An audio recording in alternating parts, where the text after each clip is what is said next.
us that you have come to kill and free the world from the Asus.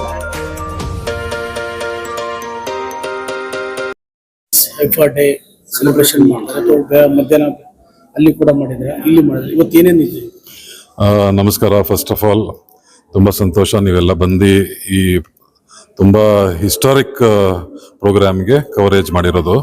ನಿಮಗೆ ಗೊತ್ತಿರಬಹುದು, 23 September 23 1918 ನಮ್ಮ ಮಹಾರಾಜರ ಸೈನಿಕರು ಅಂದರೆ ಮೈಸೂರು ಲ್ಯಾನ್ಸರ್ಸ್ ಅವರು ಮಹಾಯುದ್ಧದಲ್ಲಿ ವರ್ಲ್ಡ್ ವಾರ್ನಲ್ಲಿ ವಿಕ್ಟೋರಿಯಸ್ ಆಗಿ ಇಸ್ರೇಲ್ ಹೈಫಾ ಸಿಟಿನ ಲಿಬರೇಟ್ ಮಾಡಿದರು ಜರ್ಮನ್ಸ್ ಅಂಡ್ ಆಟೋಮನ್ ಎಂಪೈರ್ ಇಂದ. ಸೊ ಆ ಲಿಬರೇಟ್ ಮಾಡಿ ಗೆದ್ದಿದ್ದ ದಿನ ಇವತ್ತು ಸೆಪ್ಟೆಂಬರ್ 23, 1918. ಸೊ ಇವತ್ತು 107th ಹೈಫಾ ಡೇ ಸೆಲೆಬ್ರೇಟ್ ಮಾಡಿದ್ವಿ. ಬೆಳಗ್ಗೆ ಒಂದು JC ನಗರದಲ್ಲಿ ಒಂದು ಮೆಮೋರಿಯಲ್ ಇದೆ. ಇಲ್ಲಿ ಆ ಹೈಫಾ ಯುದ್ಧದಲ್ಲಿ ನಮ್ಮ ಮೈಸೂರು ಮಹಾರಾಜದ ಮೈಸೂರು ಲ್ಯಾನ್ಸರ್ಸ್ ಅವ್ರು ಯಾರು ಹುತಾತ್ಮ ಆದ್ರಲ್ಲೋ ಅವ್ರಿಗೆ ಒಂದು ಮೈಸೂರು ಲ್ಯಾನ್ಸರ್ಸ್ ಹೈಫಾ ಮೆಮೋರಿಯಲ್ ಅಂತ ಇದೆ JC ನಗರ. ಅಲ್ಲಿ ಎಲ್ಲ ದೊಡ್ಡ ದೊಡ್ಡ ಆರ್ಮಿಯವರು ಡೆಲ್ಲಿಯಿಂದ, ಡೆಹ್ರಾಡೂನಿಂದ, ಆಮೇಲೆ ಬಾಂಬೆಯಿಂದ ಎಲ್ಲ ನಮ್ಮ ಬೆಂಗಳೂರಿನವರು ಎಲ್ಲ ಬಂದು ಅವ್ರಿಗೆ ಗೌರವ ಕೊಟ್ಟು ಸಲ್ಯೂಟ್ ಮಾಡಿ ಗಾರ್ಡ್ ಆಫ್ ಆನರ್ ಇತ್ತು. ಇವಾಗ ಇಲ್ಲಿ ಸೇಮ್ ಅದ್ರ ಬಗ್ಗೆ ಸ್ಟೋರಿಗಳು ಏನೇನು ಅಲ್ಲಿ ಏನು ಯುದ್ಧ ಆಯ್ತು, ಆಮೇಲೆ ನಮ್ಮ ಕಲ್ಚರು, ಇಸ್ರೇಲ್ ಕಲ್ಚರು, ಆಮೇಲೆ ಇಲ್ಲಿ ಮಹಾರಾಜರು ಏನಕ್ಕೆ ಕಳಿಸಿದ್ರು, ಆಮೇಲೆ ಅದ್ರ ಬಗ್ಗೆ ನಾವು ಹೆಂಗೆ ಇನ್ಸ್ಪಿರೇಷನ್ ಆಗ್ಬೋದು, ಅದೆಲ್ಲ ಸ್ಟೋರಿಗಳು. ದೊಡ್ಡ ದೊಡ್ಡ ಜನರಲ್ಸು, ಆಮೇಲೆ ಹಿಸ್ಟಾರಿಯನ್ಸು, ನಮ್ಮ ಅರಸು ಫೌಂಡೇಶನ್ ಅವರು ಎಲ್ಲ ಸೇರಿ ಇದು ಪ್ರೋಗ್ರಾಮ್ ಮಾಡಿದ್ದು. ಸೊ ಈ ಸ್ಟೋರೀಸ್ ಎಲ್ಲ ಕೇಳಿ ನಮ್ಮ ಯೂತ್ಗೆ ಇನ್ಸ್ಪಿರೇಷನ್ ಆಗಬೇಕು. ಅದಕ್ಕೆ ಅದು ಅಷ್ಟು. ಬೆಳಗ್ಗೆ ನಮ್ಮ ವೈಸ್ ಅಡ್ಮಿರಲ್ ಅತುಲ್ ಆನಂದ್ ಅಂತ ಚೀಫ್ ಗೆಸ್ಟ್ ಆಗಿದ್ರು. ಅವರು deputy CDS, chief of defence staff ಅಂದ್ರೆ ಡೆಪ್ಯೂಟಿ ನಂಬರ್ 2 ಅವರು.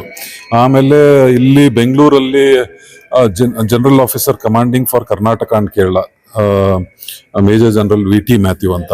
ಆಮೇಲೆ ಡೆಲ್ಲಿ ಮತ್ತೆ ಡೆಹ್ರಾಡೂನ್ ಇಂದ ಲೆಫ್ಟಿನೆಂಟ್ ಜನರಲ್ AK ಸಿಂಗ್ ಅಂತ, ಅವರು ಪ್ರೈಮ್ ಮಿನಿಸ್ಟರ್ ಸೆಕ್ಯೂರಿಟಿ ಅಡ್ವೈಸರ್ ಕೂಡ ಅವರು.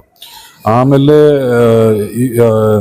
ಇಲ್ಲಿ ಅರುಣ್ ಅನಂತನಾರಾಯಣ್ ಅಂತ farmer general officer commanding of Dakshina Bharat region. ಆಮೇಲೆ ಬೇರೆ ಬೇರೆ ಇವರು ಪದ್ಮಶ್ರೀ ಪ್ರಹ್ಲಾದ್ ರಾಮರಾವ್ ಅವರು ಆಕಾಶ್ ಮಿಸೈಲ್ ಆಪರೇಷನ್ ಸಿಂಧೂರಲ್ಲಿ ಉಪಯೋಗಿಸಿದ ಆಕಾಶ್ ಮಿಸೈಲ್ ಅವ್ರ ಇನ್ವೆಂಟರ್, ಅವರು ಕೂಡ ಬಂದಿದ್ರು. ಸೊ ಹಿಂಗೆ ಎಲ್ಲ ಮಿಲಿಟರಿ ಜನರಲ್ಸು, ಹಿಸ್ಟಾರಿಯನ್ಸು, ಇನ್ವೆಂಟರ್ಸು ಎಲ್ಲ ಬಂದು ಇಲ್ಲಿ ಫಂಕ್ಷನ್ ಮಾಡಿದ್ರು. ಒಂದು ಇತಿಹಾಸದ ಪುಟಗಳಲ್ಲಿ ಮರೆಮಾಚದಂತ ಒಂದು ವಿಷಯ ಅದು ಇವತ್ತು ಅದನ್ನ ನೆಕ್ಸ್ಟ್ ಪೀಳಿಗೆಗೆ ಎಲ್ಲ ತಿಳಿಸುವಂತದ್ದು ಕಾರ್ಯಕ್ರಮ ಆಗ್ಬೇಕಾಗಿದೆ. ಸೊ 1ನೇ ಮಹಾಯುದ್ಧದಲ್ಲಿ ಮುಖ್ಯವಾಗಿ ಮೈಸೂರಿನವ್ರದ್ದು ದೊಡ್ಡ ಪಾತ್ರ ಇದೆ.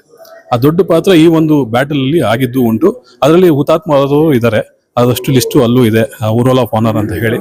ಸೊ ಇದು ಒಂದು ಮೆಮೋರಿಯಲ್ ಅವಾಗ ವರ್ಷಕ್ಕೊಂದ್ಸಲಿ ಮಾಡಿ ಇದನ್ನೆಲ್ಲ ನೆನೆಸ್ಕೊಳ್ಳೋದು ನಮ್ಮ ಕರ್ತವ್ಯ ಆಗಿದೆ. ಹಾಗೂ ಮುಂದಿನ ಪೀಳಿಗೆಗೆ ಇದು ಒಂದು ಇನ್ಸ್ಪಿರೇಷನ್ ಆಗಬೇಕಾಗಿದೆ. Thank you. ಮೊದಲನೇ ಮಹಾಯುದ್ಧದ ಸಂದರ್ಭದಲ್ಲಿ ಈ ಮೈಸೂರು ಲ್ಯಾನ್ಸರ್ಸ್ ಕೊಡುಗೆ ಇದೆ ಅಂತ. ಹೌದು, ಅವು ಏನು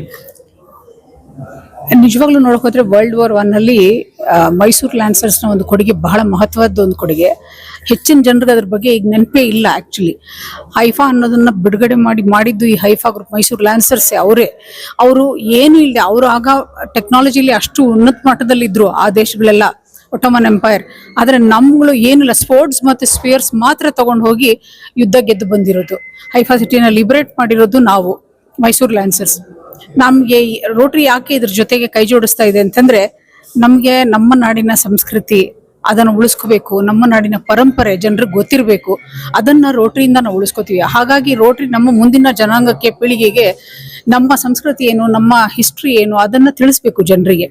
ಹಾಗಾಗಿ ರೋಟರಿ ಸೇವೆಗಳು ಮಾತ್ರ ಅಲ್ಲ, ನಮ್ಮ ನಾಡಿನ ಸಂಸ್ಕೃತಿ, ಅದರ ಒಂದು ಪಾರಂಪರ್ಯವನ್ನು ಕೂಡ ಉಳಿಸೋ ನಿಟ್ಟಿನಲ್ಲಿ ಈ ಕಾರ್ಯಕ್ರಮದಲ್ಲಿ ರೋಟರಿ ಭಾಗವಹಿಸ್ತಾ ಇದೆ. ಅದರಲ್ಲಿ ಇವತ್ತು ನಮ್ಮ ಕಡೆಯಿಂದ ಏನಿತ್ತು ಅಂತಂದ್ರೆ ವಿಮೆನ್ ಎಂಪವರ್ಮೆಂಟ್ ಬಗ್ಗೆ. ಯಾಕಂದ್ರೆ ನಾವು ಮೈಸೂರು ರಾಜ್ಯದಲ್ಲಿದ್ದೀವಿ. ನಮ್ಮ ಮೈಸೂರು ಮಹಾರಾಣಿಯವರು ಅಂದಿನ ಕಾಲದಲ್ಲಿ ತನ್ನ ಒಡವೆಗಳನ್ನ ಮಾರಿ KRS ಡ್ಯಾಮ್ ಅನ್ನು ಕಟ್ಟಲಿಕ್ಕೆ ಹಾಗೂ ಜನರಿಗೆ ಸೌಲಭ್ಯಗಳನ್ನು ಮಾಡಿಕೊಡ್ಲಿಕ್ಕೆ ಏನೊಂದು ಸ್ಯಾಕ್ರಿಫೈಸ್ ಅನ್ನು ಆಗ ಮಾಡಿದ್ರು, ಅದು ಜನ ಮರಿತಾ ಇದ್ದಾರೆ. ಅದನ್ನ ನೆನ್ಪು ಮಾಡಿಸಿಕೆ ಇಂಥ ಕಾರ್ಯಕ್ರಮಗಳು ನಿಜವಾಗ್ಲೂ ಸಹಾಯ ಆಗುತ್ತೆ. ಇದು 107th ಪ್ರೋಗ್ರಾಮ್ ಇದ್ದು ಮೈಸೂರು ಲ್ಯಾನ್ಸರ್ಸ್ದು. ಆ ಒಂದು ಹೆರಿಟೇಜ್ ಅನ್ನು ಉಳಿಸ್ಕೊಳ್ಳಿಕ್ಕೆ ನಮ್ಮ ಜನರಿಗೆ, ಮುಂದಿನ ಪೀಳಿಗೆಗೆ ಇದು ನೆನಪಿರಬೇಕು. ಯಾವ್ಯಾವ ಒಂದು ಶ್ರಮ ಪಟ್ಟು ಜನ ನಮ್ಮನ್ನ ಈ ನೀಟಿಗೆ ತಗೊಂಡ್ಬಂದಿದ್ದಾರೆ. ಇವತ್ತೇನ್ ನಾವು ಇದ್ದೀವಿ, ಸುಖವಾಗಿ ನಾವು ಏನ್ ಇದ್ದೀವಿ, ಇವರೆಲ್ಲ ಮಾಡಿರೋ ಸೇವೆಗಳಿಂದ, ಅವರೆಲ್ಲ ಮಾಡಿರೋ ಸ್ಯಾಕ್ರಿಫೈಸ್ ಇಂದ ಇವತ್ತು ನಾವು ಏನಿದೀವಿ ಆರಾಮವಾಗಿ ನಾವು ಜೀವನ ಕಳೀತಾ ಇದೀವಿ. ಆದ್ರೆ ನಮ್ಮ ಹಿಸ್ಟ್ರಿನ ನಾವು ಬರಿಬಾರ್ದು. ನಮ್ಮ ಜನ ನಮ್ಮ ಮಹಾರಾಜರು, ಮೈಸೂರು ಮಹಾರಾಜರು ಮಾಡಿದಂತ ಸೇವೆಗಳು, ಈ ನಾಡಿಗೆ ನಿಜವಾಗ್ಲೂ ಅವ್ರು ಕಟ್ಟಿದಂತ ಕಟ್ಟಡಗಳು, ಅದನ್ನ ಇವತ್ತು ಎಲ್ಲರೂ ಸೌಲಭ್ಯಗಳನ್ನ ಅನುಭವಿಸ್ತಾ ಇದ್ದಾರೆ. ಆದ್ರೆ ಕಟ್ಟಿದ್ದವರು, ಮಾಡಿದ್ದವರು. ಅದನ್ನು ನೆನ್ಪಿಟ್ಕೊಳ್ಳೋಕೆ, ಸ್ಮರಿಸಲಿಕ್ಕೆ ಇಂತಹ ಒಂದು ದಿನ ನಮ್ಗೆ ಬಹಳ ಪ್ರಯೋಜನ ಆಯ್ತು. ಪ್ರತಿಯೊಬ್ರು ಕೂಡ ಬೆಳಿಗ್ಗೆ ಕೂಡ ಅಲ್ಲಿ ನಮ್ಗೆ ಫಂಕ್ಷನ್ ಇತ್ತು ಇವತ್ತು. ಅದರಲ್ಲಿ ಕೂಡ ನಮ್ಗೆ ನಿಜವಾಗ್ಲೂ ನಮ್ಮ ದೇಶದ ಹಿರಿಮೆಯ ಬಗ್ಗೆ, ನಮ್ಮ ನಾಡಿನ ಹಿರಿಮೆಯ ಬಗ್ಗೆ, ಕರ್ನಾಟಕದ ಬಗ್ಗೆ ಬಹಳಷ್ಟು ತಿಳುವಳಿಕೆ ಬಂತು. ಜನರಿಗೆ ಅದನ್ನು ತಿಳಿಸ್ಲಿಕ್ಕೆ ನಮ್ಗೆ ಸಹಾಯ ಆಯ್ತು. ಹಾಗಾಗಿ ರೋಟರಿ ಇವ್ರ ಜೊತೆ ಕೈ ಜೋಡಿಸ್ತಾ ಇತ್ತು.